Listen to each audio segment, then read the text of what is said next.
Welcome back to the MIDI Toolkit tutorial.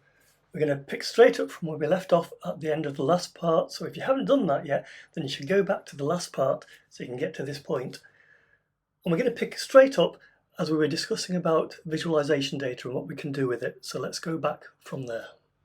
It's worth mentioning that although I'm clearly using this to do the Guitar Hero type effect, you could use this note information for what you want. And indeed, if you look at the MIDI Toolkit, it's got various visualizations built in, such as graphic equalizers and balls that bounce in time to the music. And it's well worth looking through that code. It's fully commented.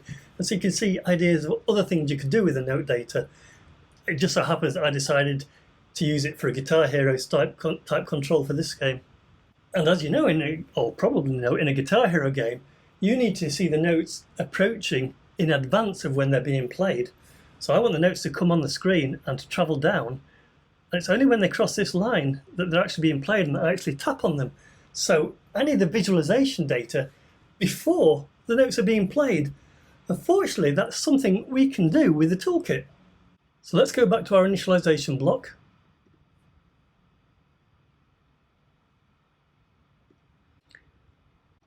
And I'm going to add a set into there. And what I'm going to set is it's a MIDI one, a visualization offset. I'm going to set that to 2.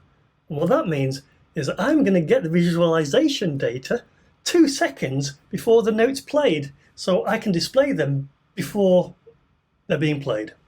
Now I'm going to set up some other useful variables now. So let's get these out of the way. Let's make it a variable and we'll call it underscore frames before note plays for this sprite only, and it's an underscore because it's a constant value. This will not change value once it's been set up. Now every second of gameplay the screen updates 30 times and each update is called a frame, so the number of frames that happens before I'm playing the note is 2 times 30. So let's get an operator and multiply. And rather than just putting the number of 2 in there, I'll actually use the variable I'm using, the visualization offset, and I'll multiply it by 30 because I might decide that I want to change visualization offset and I won't have to change anything for the second variable. It will do it automatically if that happens. Now I'm going to set the height on the screen where I want this line to be displayed because I think it'd be better to be lower down so I can get more advanced notice of the notes coming. So I'm going to make another variable. And again, it's going to be a constant variable, so I'm going to call it underscore play at screen Y for this sprite only. And I'll set that up here as well. So play at screen Y, and I'm going to play it at -100. Now the notes that are coming down the screen are basically going to be circles. So I'm going to make another variable here that says the diameter of the circles. So make a variable, we call it underscore note diameter. And again, it's a variable, it's not going to change value. I could just use these numbers directly in the code, but the code's so much easier to read if I assign the numbers into variables. So we'll make the note diameter, and I think I'll make that 30. Now we want the notes to come in from the top of the screen, but we don't want them to just appear, we want them to scroll down from off screen. So let's set the coordinate where the notes are going to start. So another variable called underscore start Y. And this will simply be, it'll be an addition. So let's add the adding block. The top coordinate of the screen is at 180. But I want it to actually be completely off the screen. So I'm going to add note diameter to that to ensure that it starts off the screen. Technically, I could have done it with note diameter divided by 2, but this is fine. I put it in the wrong place. I need to add another set there under note diameter for start Y, and that's where 180 plus note diameter goes. Now, is there anything else I need to set up? Well, yes, there is. I know that a note comes on at the top of the screen, and I want to cross my line after 2 seconds, so I need to work out how quickly the note moves down the screen. So I'm going to make another variable underscore, because another constant, delta, which means change in y per frame, how far it moves every update. And that's for this sprite only, and we can work this out with a calculation. So let's set delta y per frame, and the distance between where the note is played and where it starts is going to be start y minus play at screen y. And it's going to do that distance in frames before note plays, which is 2 seconds of frames. So for each frame, it wants to move that distance divided by frames before note plays. So let's put that in as delta y per frame. And the last constant variable I'm going to add will determine when it comes off the bottom of the screen. So I'll make a variable called underscore exit screen count for this sprite only. And we'll set that here. Set exit screen count. And this is going to be the number of frames from passing the line to moving off the bottom of the screen.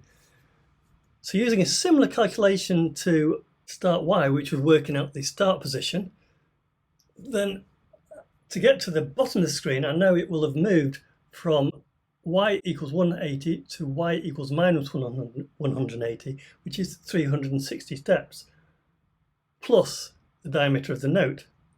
So the number of frames that takes will be 360 plus the diameter of the note diameter, divide by, so let's divide by, put this into the first half of it, and into the second half is going to be delta y per frame. So that tells me how many frames it's going to take to travel the entire distance, but I only want to know the time between crossing the white line and going off the bottom of the screen, so I can simply subtract frames before note plays.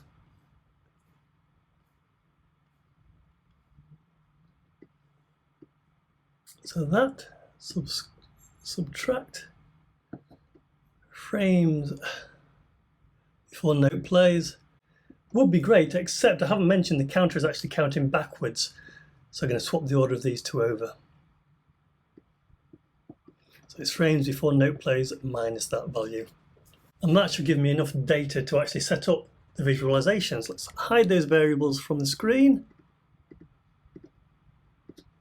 and add a list called note wait frames for this sprite only.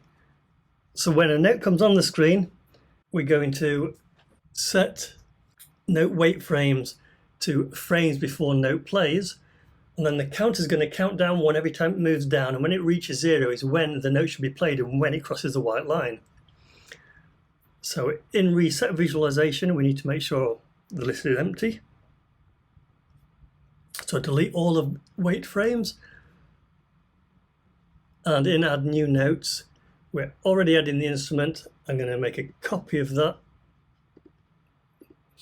take that part out, adding thing to note wait frames, and thing, as I've just said, is going to be frames before note plays. So that is getting updated. So I need to actually display these notes, and the information I've got is in a list, so I'm going to set index to 1.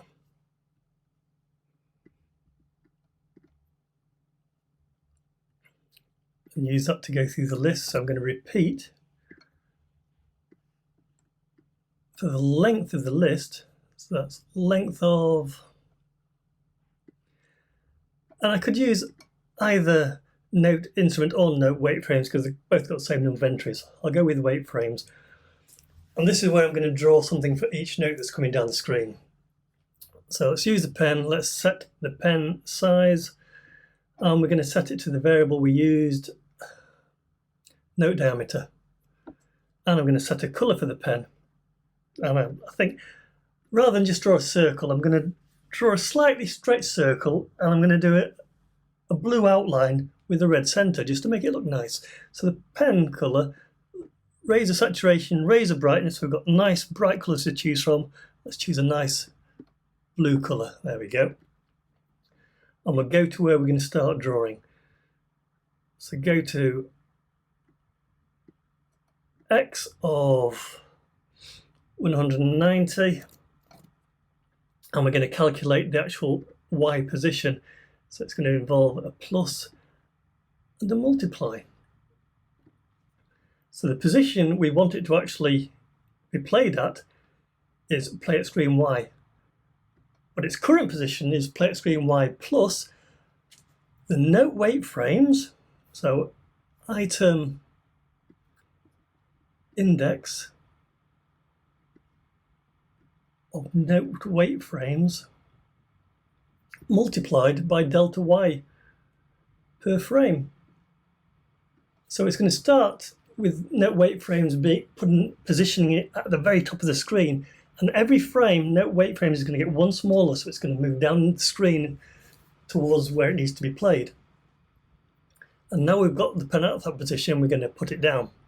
So put the pen down and move it so we're actually drawing something. So we'll set X to 210, so that's drawing a circle, but it's drawing a very thick line in effect, moving to the right. And then I'm going to change the size of the pen. I'll make it smaller, so change pen size by -8 and change the colour. So I'm getting a colour red inside the blue outline. This will be a nice effect. You'll see this shortly because there's a lot of code here to get it up and running, but we're nearly there now. So I don't like doing too much code without being able to test it, but we will be able to test it very shortly. So we've set it to red. We'll go back to 190 and we'll lift our pen up because we've finished drawing that. And then we'll increase the index. So change index by 1 because it's going to go through the list. And let's put this into the display notes. Let's put it after the black background's been drawn, before the white line has been drawn in there. And finally, because I've got a loop in here, I don't want it in the receiver, I want it in a custom block. So I'll make a custom block called display notes, run without screen refresh. That's a very important part because it's looping. I have to make sure it all runs within a single frame. So it's going in there and I'll call that custom block from the receiver. Now the other thing I need to do is actually add an update which makes the delay counter go down each frame. So let's add a receiver called update visualizations. It's a new message, but actually update notes is more clear for this particular example. And in there I'm going to run through my note wait frames, reducing it by 1. So we'll set the index to 1.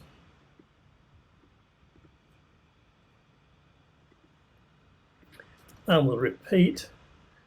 And I think you probably know how many times we're going to repeat. It's going to be the length of the list.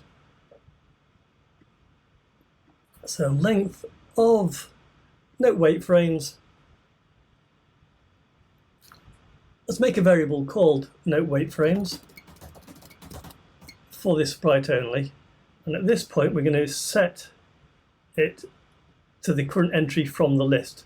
So set it to item index of note wait frames. Change it by -1 because we're updating every single frame, making it come down the screen.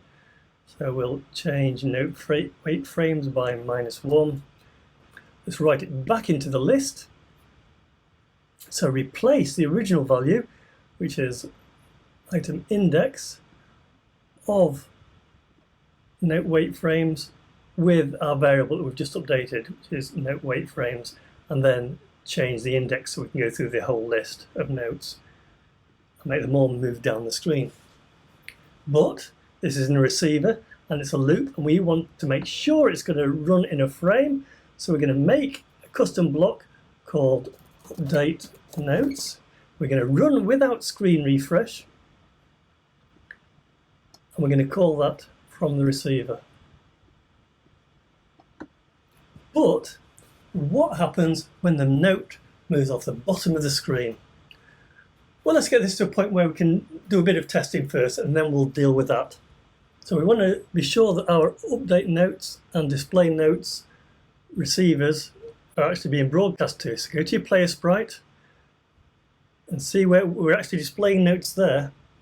We want to update the notes from there as well, so we'll broadcast before we display them with update notes. And let's see what happens when we run this code. Wow, not entirely what I expected. So let's have a look at what went wrong. Now it's going to be in the visualization sprite, and straight away I can see what's happened there. We didn't set note wait frames, I set delta y per frame. That should be note wait frames. That was a careless mistake there. Let's go back to full screen and see what happens when we run it now. So notes are moving down, but the white line is in the wrong place. I didn't update that to use the value that I passed in. I can see what I meant about the blue outline around the red. So we made quite a large pen in blue, moved it to the right, so we got a long line of blue, made the pen smaller and moved it to the left so we get the red inside, so it gives a nice outlined effect. But let's go back inside, have a look where we're drawing the white line, and we're drawing it y is 0, and it really should be at play at screen Y now. So if we go back into the game, I don't know whether we're going to be able to tell, but the red dots or lines should be moving through the white line in time with the music. So let's see if we can spot that.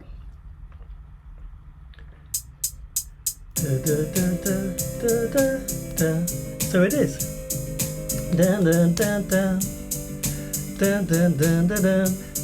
So that is looking very promising. So that feels like a good place to bring this tutorial to a close. In the next tutorial, we'll take this game even further. So until then, don't forget to subscribe to the RokCoder YouTube channel so you know when the next tutorial is released, and I'll see you then.